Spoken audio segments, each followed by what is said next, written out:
영혼의 쉼터를 방문해 주신 여러분 반갑습니다. 이정길 목사입니다. 먼저 주에는요, 우리가 로마서 8장 1절로 11절 말씀을 중심으로 했어요.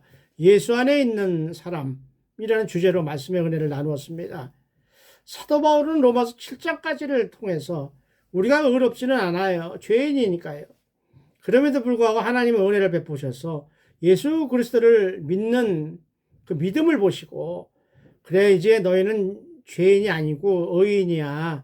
의인은 아닌데도 죄를 이렇게 가려 주셔서 의인이야 라고 불러주시는, 인정해 주시는 칭이라는 것을 말했습니다. 근데 오늘 본문 8장 12절 17절은 참 은혜가 넘치는 본문입니다.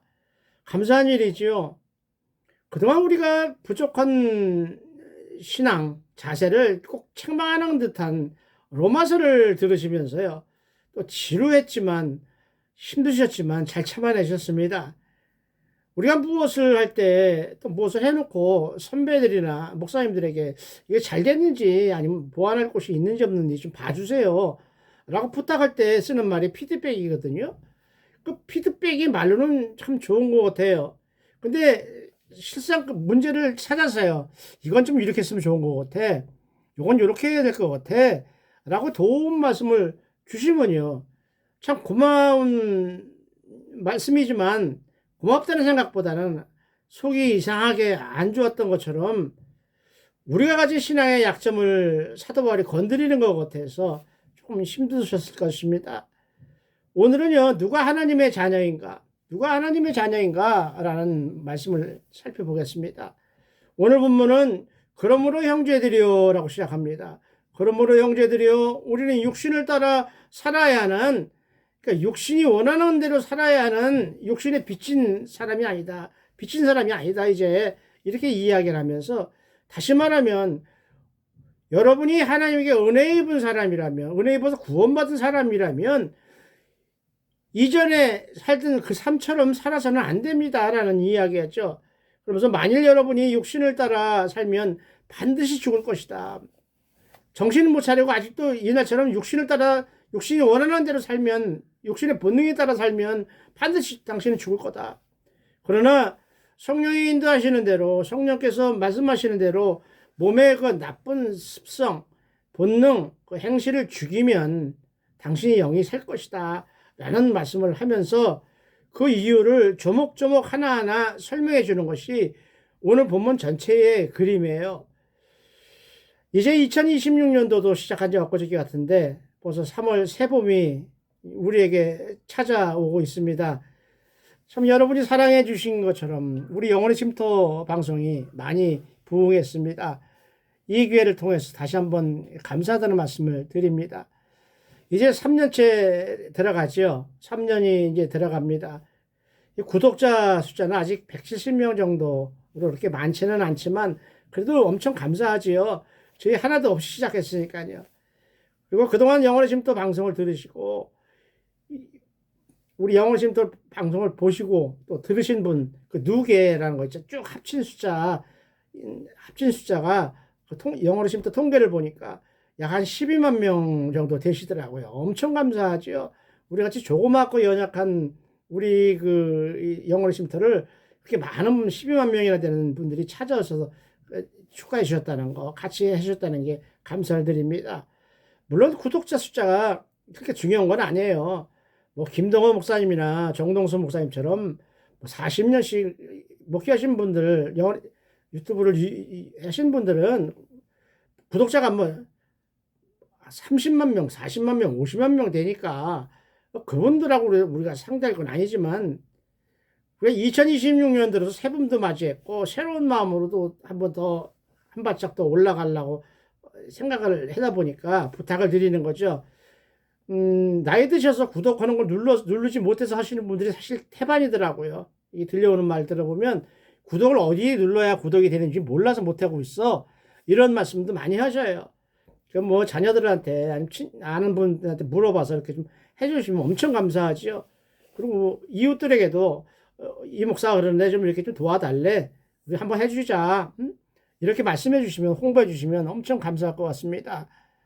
더구나 감사하게도요, 우리 드보라 목사님이 했던 첫 영상이죠. 우리 두보라 목사님이 처음으로 영상 내보냈던 믿음의 조상 아브라함의 사계절이라는 설교의 그 조회수는요. 자그마치 7,300명이 넘어갔어요. 엄청난 숫자고 엄청난 감사하고 하나님이 우리를 위로해 주시는 걸로 우리가 감사하고 있습니다. 우리가 영혼의 쉼터 선교 방송을 통해서 복음을 증거하라 라고 하나님 저희들에게 소명을 주실 때, 부천에는 평강교회에서 예배드릴 때 소명을 받았다고 했잖아요. 그때 주신 말씀이 뭐였어요? 바알에게 무릎 꿇지 아니하고 바알에게 입 맞추지 아니한 7,000명을 남겨두었다라고 쫙 쪼그리고 있는 엘리야에게 위로의 말씀을 주셨던 거거든요. 그리고 실제로 하나님이 일을 할 사람들은 그렇게 많이 남겨놓으셨어요. 우리 눈에 보일 때 나 하나 남았어, 다 무너졌어, 이렇게 얘기할 필요가 없다는 것이죠. 우리 말고도 하나님 일할 사람들은 많아요. 그러나 이왕이면 그들과 손잡고 함께 하면 더 좋지 않겠어요? 힘을 내시고요. 연약한 분들, 한숨 쉬시는 분들, 몸이 아파서 일어나지 못하시는 분들, 이번 기회에 새봄을 맞아서 하나님 주신 새로운 은혜를 붙잡고요. 일어설 수 있기를 원합니다. 그래서 댓글에다가 나 은혜 받아서 회복됐어, 하나님의 은혜에 입어서 감사해, 이런 댓글도 좀 보내주시고요. 같이 기뻐했으면 좋겠습니다. 감사합니다. 오늘 본문은요, 아까도 얘기했지만 그러므로 형제들아 라는 말로 시작했거든요. 여기서 그러므로라는 앞에 붙은 그 말은 8장 시작할 때부터 한 말 전체를, 그 내용을 의미하는 말이에요. 오늘 본문 이전에 이야기했던 모든 것들에 대한 이야기예요. 그러니까 쭉 이야기하고, 그러니까 이제부터 내가 또 얘기할게, 이런 말로 들으시면 되죠. 하나님이 우리에게 뭘 하셨나? 하나님이 우리에게 그것을 어떻게 말씀하셨나?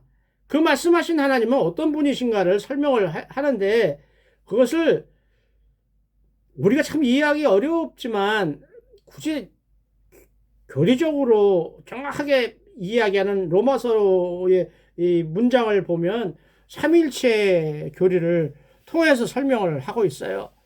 따라서 성경이 하나님에 대해서 설명하는 것이지만 인간의 이성으로서는 전혀 이해할 수가 없어요.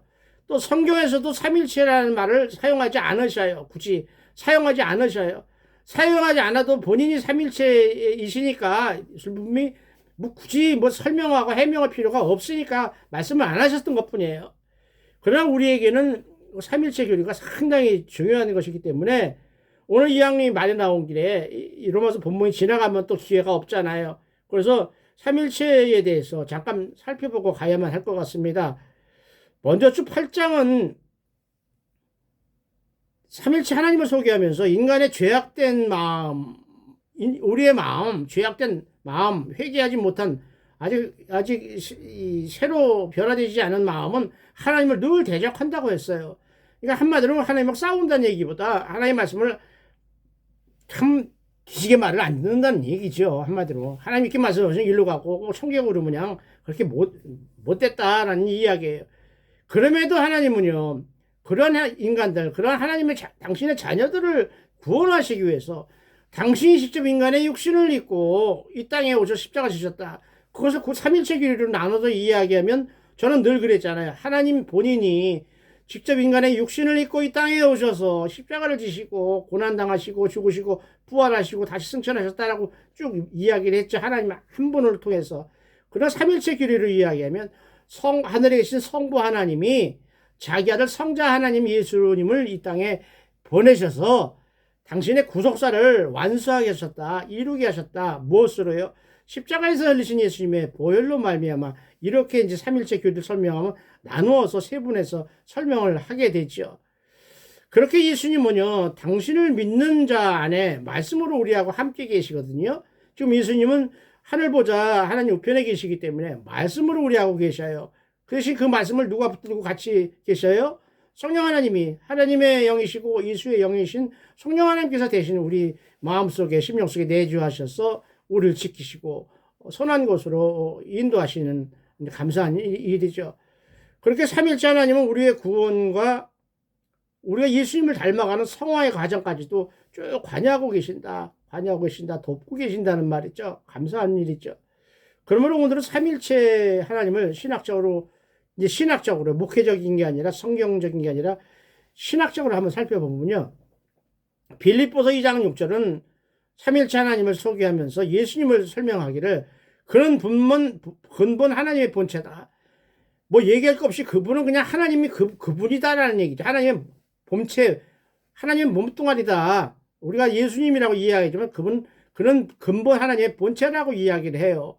그러면서 하나님의 동등됨을 하나님이라는 것을 우리한테 나타내지 아니하시고 구속사를 위해서 그러니까 동등됨을 취할 것으로 여기지 아니하셨다라고 이야기하듯이 하나님을 설명하는 신격을 성부와 성자와 성령 하나님 이렇게 삼위, 세 분이 아니죠. 삼위로 계시는 것을 설명을 하는데 삼위라고 해서 세 분으로 계시는 것이 아니라 한 분 안에 세 가지 위로 계신다. 따라서 성령 하나님이나 성부 하나님이나 성자 하나님이 권능과 영광이 하나님과 다 동등하신 한 몸이시다. 라는 것을 이게 보시면 좋겠습니다. 이런 삼일체 교리는 굳이 성경에서 이야기하지 않지만 성경 말씀이 하나님의 말씀이라는 것을 하나님 행하신 것이라는 것을 증명하기 위해서 후대의 신학자들이 교우들이 연구해서 기도문도 받아서 연구해서 발표를 했어요. 특별히 터툴리안이라는 신학자가 하나님은 하나의 실체를 가지고 계시면서 삼위의 인격체의 위격으로 존재하신다라고 주장을 하면서 시작이 됐습니다. 삼일체 교리는. 아까도 얘기했지만 성부와 성자와 성령은 따로따로 있는 것이 아니라 하나로 존재하는 하나님이다. 그래서 삼위일체라는 말을 쓰는 거다라고 이야기하는 것이죠. 이러한 삼위일체 교리는요. AD 325년에 열린 니케아 회의에서 확정되었어요. 교회가 인정했다는 이야기죠. 또 AD 381년에 열렸던 콘스탄티노플 교회 회의에서도 성령은 아버지와 아들과 동일한 본질을 가지고 계신다라고 선포했습니다. 이게 나중에 성령론 또 교회 분열에 대해서 이야기할 때 나올 이야기하지만 어떻게 성령이 예수의 영이 되고 하나님의 영이 되느냐, 아버지의 영이 되고 아들의 영이 되느냐 라고 이 삼일체 교리를 신학적으로 이해하는 큰 뜻을 이해하지 못하고 하나라는 하나님에 대해서 이해하지 못하고 나누다 보니까 우리 동양의 이 사상으로 아버지하고 아들이 같아? 그건 아니잖아. 뭐 이런 게 많이 유교적인 게 들어갔기 때문에 우리가 참 이해하기가 어렵다는 것을 참고했으면 좋겠습니다. 그래서 성경에서 그럼 삼일체를 성경에서 뭐라고 얘기하시나? 뭐 성경에서 얘기하는 것을 니들이 얘기하면 안 되잖아. 뭐 이런 사람이 있으니까 얘기하는 거예요. 삼일체를 굳이 성경 말씀 속에서 찾아본 거예요. 6개가 나와요. 6개. 그 중에 첫 번째가 창세기 1장 26절을 보면요. 인간을 창조하실 때 하신 말씀이에요. 내가 인간을 만들어야겠어. 내가 내 일을 수행하기 위해서 나 닮은 애를 만들어야겠어. 라고 말씀하지 않으시고 우리라고 그랬어요. 우리가 우리의 형상대로. 무슨 말씀이죠? 여러 사람이 이야기하는 거죠. 세 분이 말씀하시는 거예요. 우리가 우리의 형상대로 사람을 만들고 라고 하시는 거에서 삼위로 계신 하나님이심을 증명했습니다. 내가가 아니죠. 두 번째로 창세기 11장 7절에서 바벨탑 사건이에요. 인간이 바벨탑 쌓는 것을 보시고 이놈들 보라. 이러면 안 되는데 먼 땅에 퍼져서 번성하라고 했더니 지들끼리 모여서 하늘에 뚫고 하나님처럼 되겠다고 저렇게 고집을 세고 탑을 쌓고 있네. 그러면 내려와서 어떻게 되는가 보시려고 내려오실 때 하신 말씀이에요. 우리가 내려가서 그러니까 내가 내려가서 혼을 내야지 이게 아니라 우리가 내려가서 보자 라는 의미로 우리가 내려가서라는 말씀을 쓰셨어요. 그 표현을 쓰셨기 때문에 삼일체를 나타내는 말씀이다 볼 수 있죠. 세 번째로 이사야 6장 8절에서 이사야를 선지자를 내보내실 때 하나님이 탄식하시면서 이사야의 고백을 받으시는 장면이에요. 내가 누구를 보내면 누구를 위하여 누가 우리를 위해서 갈고 많은 영혼들을 생명을 구해야 되는데 누가 내 말을 전해줄고 이렇게 말씀하시는 거죠. 거기서 이사야가 저가 있으니까 제가 가겠습니다. 저를 보내셔서 라고 할 때 내가 누구를 보내면 누가 우리를 위해서 갈고 라고 할 때 우리라는 말씀을 통해서 삼일체라는 것을 우리가 알 수 있죠. 네 번째는 누가복음 3장 21절 22절에서 예수님이 세례 받으실 때 세례 요한이 그렇게 얘기했어요. 성령이 비둘기 같은 형체로 내려오셨고 하늘로부터 성부 하나님이 너는 내 사랑하는 아들이라 라고 말씀하셨다고 기록하고 있거든요. 성령이 비둘기 같은 형체로 내려오셨고 또 두 번째는 하늘로부터 성부 하나님이 너는 내 사랑하는 아들이다. 성령, 성부, 아들 이 세 가지가 이 본문 속에 다 한꺼번에 나오기 때문에 삼일체 교리를 우리가 알 수 있지요. 다섯 번째는 마태복음 28장 19절에서 예수님의 지상 대명령이 있죠. 온 모든 족속을 제자로 삼아 이 말씀 시작하는 거예요. 아버지와 아들과 성령의 이름으로 세례를 베풀고 라고 말씀하실 때 아버지와 아들과 성령의 이름으로 라고 해서 세 가지를 말씀하셨어요. 마지막으로 요즘 교회에서 하는 축기도죠. 축도. 목사님들이 마지막 예배 끝나고 축도하실 때 쓰신 고린도후서 14장 14절에 본문이 있죠. 예수 그리스도의 은혜와 하나님 아버지의 사랑과 성령의 교통하심이 너희 무리와 함께 있을지어다 라면서 삼일체 하나님이심을 선포했습니다. 이런 삼일체 하나님의 사역을 신학적으로 살펴본다면요. 성부 하나님은 창조와 구속 사역을 예정하고 설계하시는, 계획하신다고 나눌 수가 있지요. 그리고 그 하나님께서 정하신 것, 계획하신 것을 성자 하나님이신 예수님이 십자가 위에서 구원 역사를 이루셨다는 것이죠. 그리고 십자가에서 이루신 하나님의 구원 역사를 성령 하나님께서 우리 몸속에 우리 심령에 내주하셔서 우리로 하나님의 말씀을 믿게 하시고 예수 그리스도 십자가 고속의 은혜를 믿게 하시고 또 그런 성령께서 우리를 위한 예수님의 구원 사역을 완성시켜서 우리로 천국 백성이 되게 하신다는 이렇게 나눠서 이야기할 수가 있습니다. 평소에 우리가 듣고 말하던 방식으로 쉽게 풀면요. 삼일체 우리 하나님은 창조주 하나님이시다 라고 얘기할 수가 있죠. 그리고 구원자 하나님이시다. 심판하시는 하나님이시다. 그리고 성령으로 계시며 인격자로 우리하고 함께 대화하시는 하나님이시다. 그리고 사랑과 공의 두 가지를 함께 갖고 계시는 하나님이시다.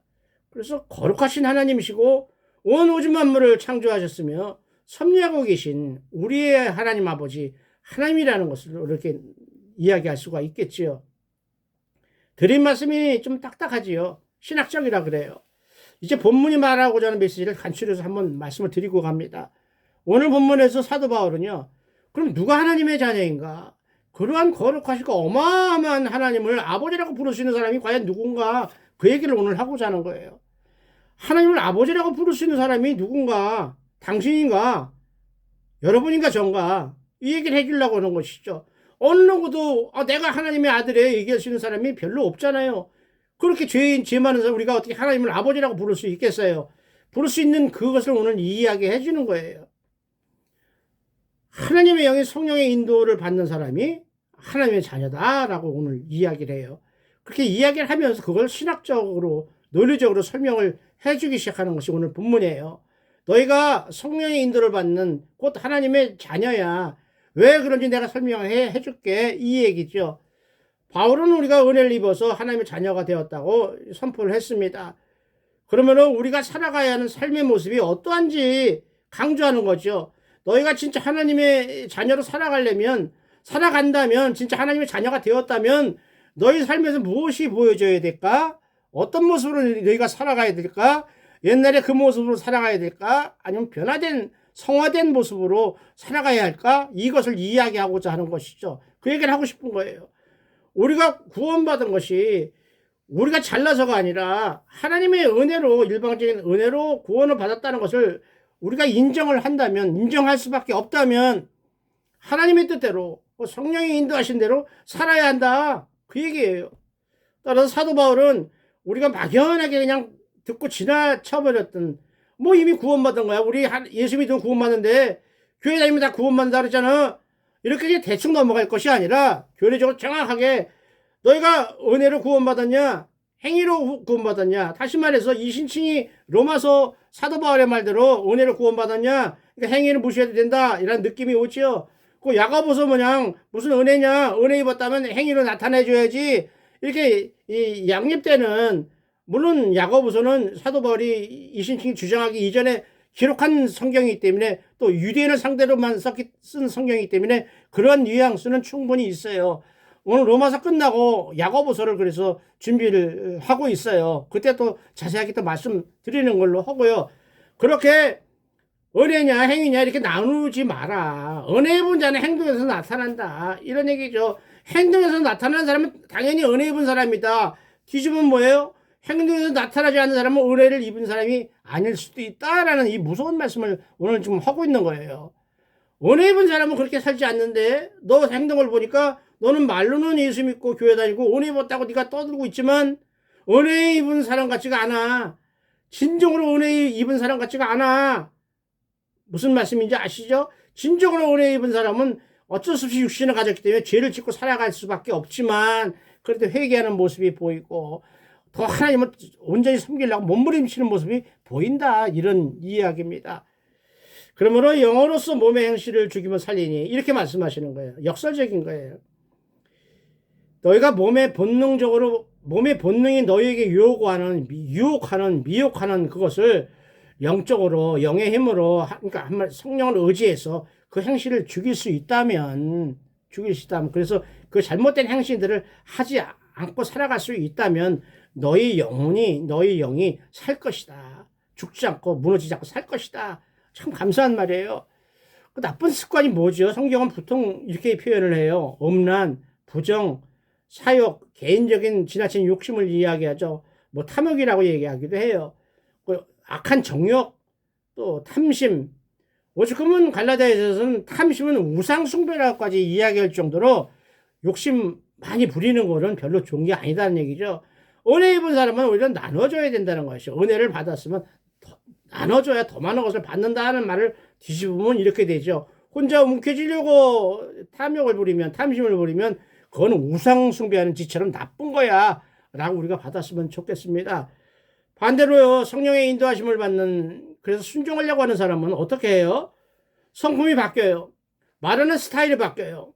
행동하거나 눈빛이 바뀌어요. 벌써 그 무서운 눈빛이 온화스러운 눈빛으로 바뀌고 자세가 빳빳하던 자세가 겸손하게 바뀐다는 것이죠.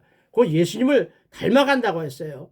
그렇게 살아가는 목적이나 행동하는 모습이 하나님 나라를 사모하면서 살아가는데 그 모습을 신학적으로 이야기하면 우리 몸이요, 우리 몸뚱이로 하여금 생각하고 실천하게 하는, 움직이게 하는 마음의 중심, 하나 중에 양심이라는 게 있잖아요. 그걸 굳이 신학적으로 하면 속사람이라고 이야기해서 성화된, 변화받은, 구원받은 속사람이 옛날처럼 살지 않고 하나님과 옛날처럼 자기 자신을 위해서만 살지 않고 하나님의 주신 사역, 또 하나님 아직 믿지 못하고 어려움에 빠진 이웃을 도와주려고 하는, 이웃에게 하나님을 소개하려고 하는 그 성령의 인도를 따라 사는 모습으로 바뀐 사람이 곧 하나님의 자녀다라고 이야기하는 것이 오늘 본문입니다. 하나님은 우리가요, 창조주라고 믿고 있는 그 하늘 아버지가 우리 하나님이에요. 구약 성경에서도 나는 너희의 하나님이 되고 너희는 내 백성이 될 것이다 라고 하나님이 약속하신 본문이 참 많이 나오거든요. 그것처럼 하나님은 당신을 사랑하는 자녀들에게 있어야 할 모든 것을 아낌없이 예비하셨고 또 때에 따라서 일마다 때마다 주십니다. 그러나 이렇게 모든 것을 상속받게 되는 자녀가 받는, 또 가져야 하는 그 특권이요. 그 사람만이 가질 수 있는 특권 속에는 무엇이 들어있냐면 그 하나님 아버지를 믿을 때에 따라오는, 세상에서 시기열도하고 우리를 공격하는 어둠의 공격, 그래서 이루어지는 그 고난까지도 뿌리치지 말고 함께 받으면서 묵묵히 예수님 손잡고 가야 한다라는 의무조항이 하나 들어있다는 것을 우리가 깨달을 수 있기를 원합니다. 그러므로 하나님을 아버지라고 부를 때요, 우리는 예수 그리스도와 함께 고난을 당하게 될지도 모릅니다. 그럼에도 불구하고 하나님 주신 영광을 우리는 예수 그리스도와 함께 누리게 될 것입니다. 이런 하나님의 영적 진리에 순응해서요, 모든 복을 받아 누리는 하늘 백성들이 다 되시기를 우리 주 예수 그리스도 이름으로 축원을 드립니다. 아멘, 아멘입니다. 오늘 여기까지 하겠습니다. 감사합니다.